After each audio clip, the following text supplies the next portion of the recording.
Hey guys, welcome back. Last time out you saw us, we travelled to the heart of Australia. We trekked through the Catatuta, all the way around Uluru, and if you haven't seen that yet, check out the links below to catch up on our big Aussie adventure. Oh, and hit that subscribe button so you don't miss out on our next ones.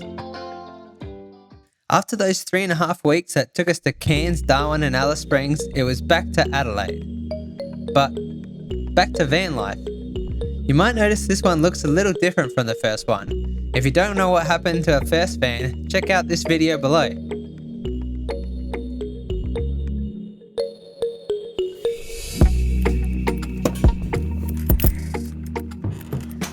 We packed the van and hit the road once again, determined to make it a little bit further this time round. We picked a direction we had never been before. We travelled inland to the town of Waikerie in the Riverland region, which hosts Australia's longest river, the River Murray. The region is home to much of Australia's fruit and wine and some beautiful local silo art. After a long first day of driving, we arrived at Lake Bonnie or Barmera, our home for the first night in the van.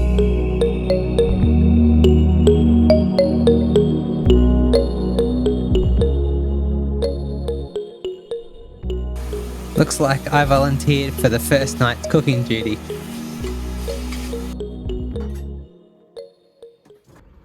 Now for the not so glamorous side of van life.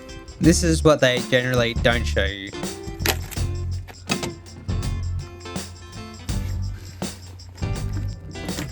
Especially the dump point. From there we crossed the border from South Australia to Victoria, then on to New South Wales. 3 states in one day. We stopped in the town of Hay for a nice walk to break up our big day of driving, looking to meet some of the locals.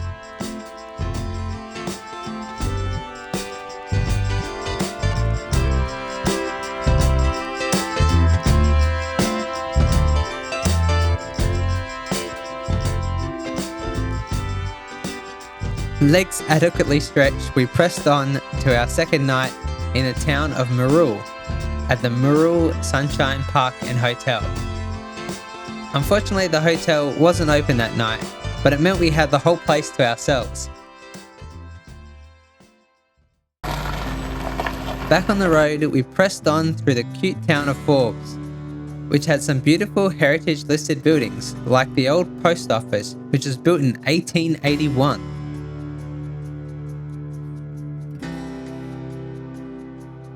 On our way north, we found there was a national park not far off the highway, which we figured might be worth stopping at, called Warrumbungle National Park.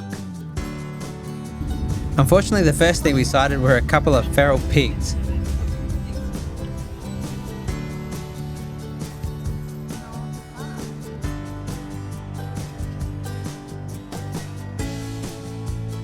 Shortly after, we arrived at the campground within the Warrumbungle National Park, and had a welcoming party of a different sort there.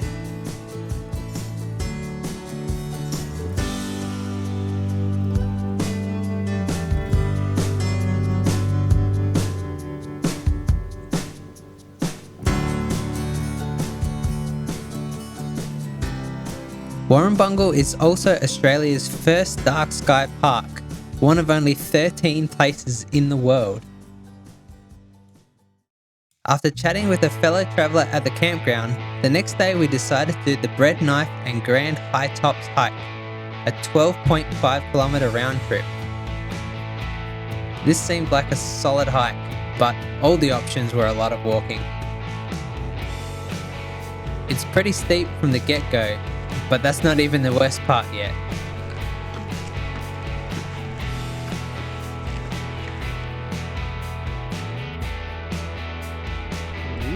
The real struggle was this monstrous mountain of stairs. These stairs nearly took the toll on my partner, but she bounced back and recovered like a true champion. It was a close call, but she persevered.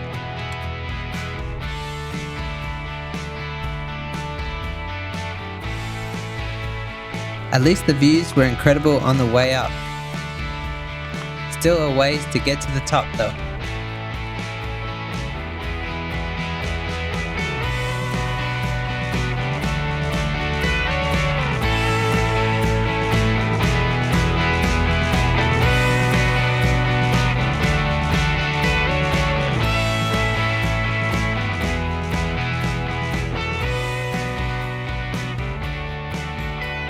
We didn't expect to find such an amazing place on our way to Brisbane. Warrumbungle is definitely one we're going to come back and explore some more. From Warrumbungle we drove up into Queensland and found a little spot in Inglewood where we watched the flying foxes or fruit bats fly up into the night sky.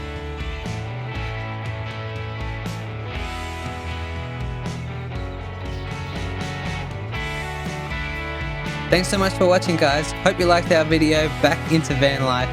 If you did, give us a like and subscribe to follow our van journey in Australia.